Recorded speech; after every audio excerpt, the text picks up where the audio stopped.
"Oh, don't put it there, Mother," I moaned when she put it in a frame and placed it alongside my Cub Scout picture.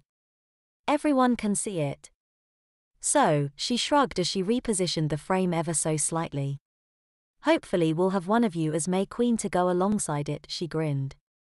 "God, I hope hot," I grumbled. Now, Vincent.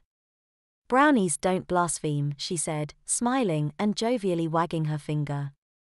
"Do you want to help me make supper?" she asked. "I guess," I replied. It's not rare for Mother to get us helping with supper on occasion, and just like when she wants a photograph, she won't accept no for an answer. "Do I have to wear that?"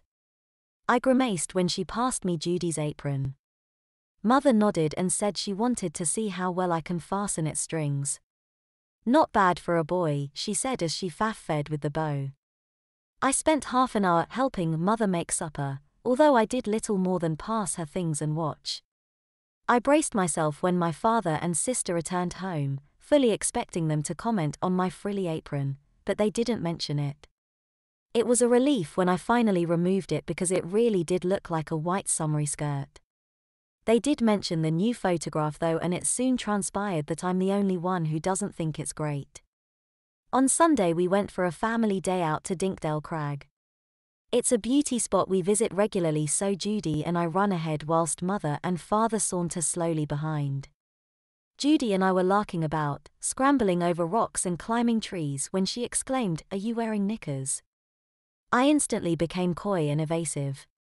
"You are, aren't you?" she said. "They better not be mine." "Get off," I yelped as she grabbed at my top. "They're mine. Mother bought me them for brownies," I confessed. "The only reason I'm wearing them today is because I didn't have any clean underpants in my drawer, and the likely reason for my sister spotting them is because unlike my undies, all my knickers have a really high waist trimmed with elastic lace." "Sorry. I didn't mean to tease," Judy claimed. "I was just surprised, that's all," she added, before saying that it's quite sweet that I wear knickers too. I said I'd rather not talk about it. Judy apologized again. As usual, we clambered all the way to the top of the crag where we'd enjoy the view of the valley whilst waiting for Mother and Father to take the slow route to the top. It's towards the end of March and the weather is changeable. We set off with fleece tops on, but by the time we'd reached the top of the crag we were both building up a sweat. Judy removed her fleece top to reveal a vest. She advised me to follow suit. "Nah," I replied in spite of feeling too warm for comfort. "Because I've only got a vest on and I don't like not having a top on," was my reason. Judy said I could just wear the vest. "It's a girl's vest," I grumbled. "Oh, I see," she replied. "Well, just take your top off for a minute or two till you cool down, no one will see." "You will." "I've already seen your knickers, Vincent," she reminded me. Shyly I removed my fleece to reveal a white vest with lacy trim and a little bow stitched in the center of the chest. After a minute or two of enjoying the breeze on my shoulders, Judy asked if I felt better. "A bit," I replied, glancing around nervously. "I'm just worried that people might think I'm a girl." Judy glanced around. "Well, there's no one here so you've nothing to worry about," she said. "Anyway, wouldn't you rather people think you're a girl than a boy with a girl's vest on?" "I dunno," I grumbled. "I guess," I said. "Not that that'll ever happen 'cause I've got short hair," I suggested. Then something dawned on me. I hope we wear wigs at the May Queen parade. We're going to look stupid if we're dressed like girls with short boys' hair. Plenty of girls have short hair, Judy replied. "It's called a pixie cut," she told me. "Anyway, I don't think you'll look stupid. You look cute in your brownie uniform, so you'll look even better in a proper dress." "I only look cute in one photo. I look stupid in all the others." "Only because you were pulling faces," Judy claimed. "You can look cute when you want to." "But I don't want to look cute," I stated. I don't want to go to Brownies or be the May Queen, but everyone says I have to. That's because everyone will be so proud of you if you're the May Queen. Of course it's a bit weird having boys in the parade, but there's a first time for everything, my sister said. You could be the world's very first May Queen who's not a girl. You could be on Record Breakers. Imagine that. It'd be horrible. I claimed. Everyone's taking the mickey out of me as it is. Not everyone. Judy retorted. You said the girls at Brownies were okay. Yeah, but it's the boys at school mostly.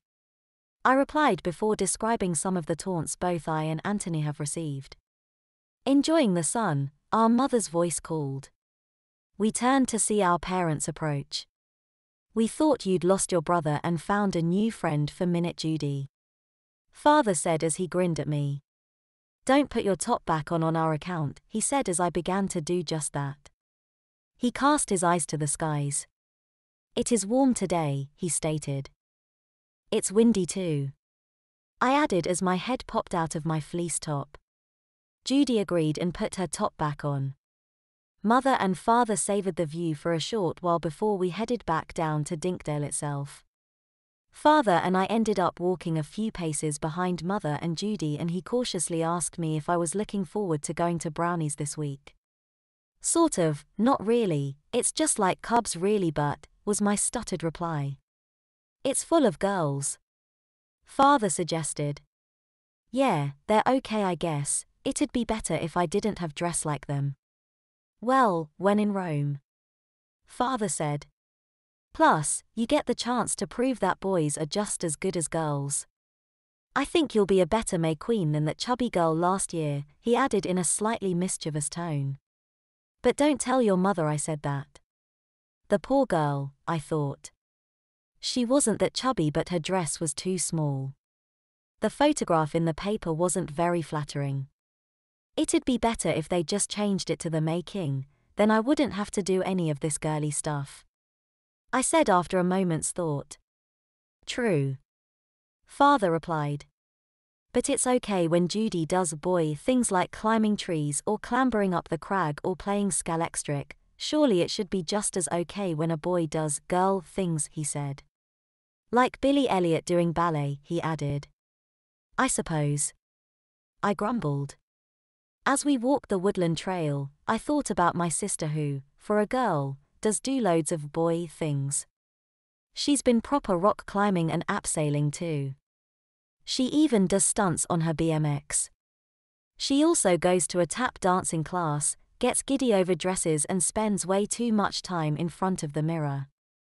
She's part tomboy, part girly girl, or maybe she's just a normal girl. I don't know.